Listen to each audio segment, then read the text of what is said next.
নমস্কার, সুপ্রভাত। এক ফোনে বাংলায় আপনাদের সকলকে স্বাগত। আপনাদের সঙ্গে রয়েছে আমি জুনেলা। শুক্রবার থেকে শুরু মঙ্গলবাড়িতে ধর্মতলায় ধর্ণা আপাতত শেষ, তবে তৃণমূলের প্রতিবাদ চলবে। আমরা ধর্ণা দিয়েছিলাম দুটো কারণে। একটা হচ্ছে অবৈধভাবে অ্যাডজুডিকেশনে রেখে বা নাম ডিলিট করে দিয়েছে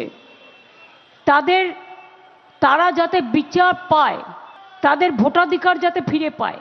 আর দুই হচ্ছে যে ইলেকশন কমিশন বারবার ইন্টারফেয়ার করে মাননীয় বিচারপতিরা যারা কাজ করছেন, সুপ্রিম কোর্টের ভার্ডিক্টটাকে টোটাল মিসলিড করে তাদের উল্টো পাল্টা বোঝাচ্ছিলেন।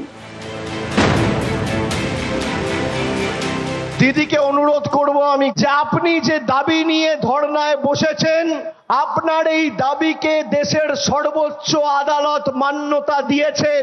এটাই বাংলার জয়। আমাদের আবেদন থাকবে, নিবেদন থাকবে, আপনি এই কর্মসূচির সমাপ্তি ঘোষণা করুন। অভিষেকের যে প্রস্তাব, বিচারের দরজা যখন উন্মুক্ত হয়েছে তখন 5 দিন তো আমরা এখানে রাস্তায় আছি, আমি দরকার হলে 50 দিনও থাকতে পারি। ইলেকশনও আছে সামনে, তাহলে আমরা কি ধর্নাটা আজকের মতো টেম্পোরারি উইথড্র করতে পারি? কোনো বৈধ ভোটারের নাম যেন বাদ না যায়।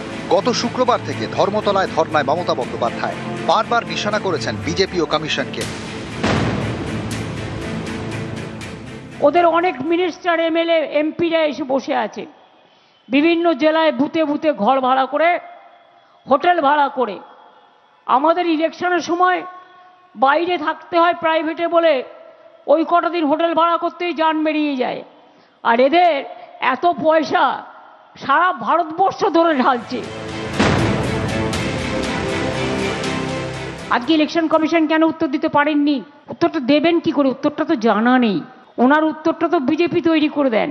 তা বিজেপি হয়তো তৈরি করে দিতে পারেনি। বিজেপি বলেছে নাম কাটো, ওই যে 1.5 কোটি ওনার টার্গেট, ভোটের আগেই ভোট করে দেবেন। তাই মঙ্গলবার এসআইআর শুনানিতে একগুচ্ছ নজিরবিহীন নির্দেশ দিয়েছে সুপ্রিম কোর্ট।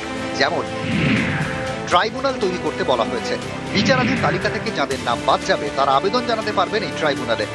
কলকাতা হাইকোর্টের প্রধান বিচারপতির অনুমোদন ছাড়া নির্বাচন কমিশন এসআইআর সংক্রান্ত কোনো নির্দেশ দিতে পারবে না। পশ্চিমবঙ্গে চলা এসআইআরে কলকাতা হাইকোর্টের নির্দেশই চূড়ান্ত। ভোটের আগের দিন নাম উঠলেও ভোট দেওয়া যাবে। ভোটার লিস্টে যাদের নাম গেছে বাদ, তারা ট্রিব্যুনালে গিয়ে সেটাকে ক্লিয়ার করতে পারবেন। এই যে জায়গাটা বন্ধ হয়ে গেছিল, এই রাস্তাটা আজকে সর্বোচ্চ আদালত খুলে দিয়েছেন। এটা মানুষের জয় বলে আমি মনে করি। আপনারা জানেন এটা নিয়ে আমার পিটিশন আছে। ওরা বলেছেন ইলেকশনের আগের দিন পর্যন্ত যদি কারো নাম বাদ দেওয়া থাকে, বাদ দিয়ে দেয়, যদি অবিচার হয়, তাহলে আমাদের কাছে আসবেন, আমরা অ্যাজ এ স্পেশাল কেস এটাকে ট্রিট করব। 15-16 তারিখে ইলেকশন ডিক্লেয়ার করে দিলেও এটা কিন্তু খেলা শেষ হবে না। খেলাটা সুপ্রিম কোর্টের হাতে রয়ে গেল। অর্থাৎ আমরা এখন ওয়াচ করব। গণতন্ত্রের জয়, মা মাটি মানুষের জয়, বাংলার বশ্যতা বিরোধী আন্দোলনের জয়, হার না মানার মানসিকতার জয়, মানুষের অধিকারের লড়াইয়ের জয়, মমতা ব্যানার্জির সংগ্রামের জয়। নিউজ 18 বাংলা।